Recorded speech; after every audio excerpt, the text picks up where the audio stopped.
আসসালামু আলাইকুম রহমতুল্লাহ বরকাতু। আজকে আমরা অনেকে নিজে ছেলে মেয়ের নাম মডার্ন নাম এবং এমন নাম রাখছে যেগুলো হাদিস কোরআন থেকে বহু দূরে।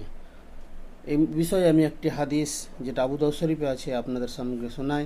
ওয়ান আবি দরদা ফকাল আকাল রসুল্লাহ সাল্লাহ আলাই সাল্লাম তদউন ইয়াউমাল কিয়ামাতি বিআসমাই আবাইকুম ফাহসিনু আসমাআকুম।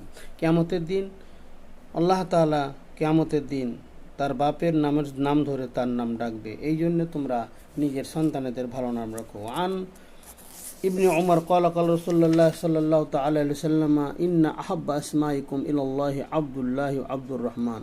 আল্লাহর নিকটে সবচেয়ে প্রিয় নাম হলো আব্দুর রহমান এবং আব্দুল্লাহ।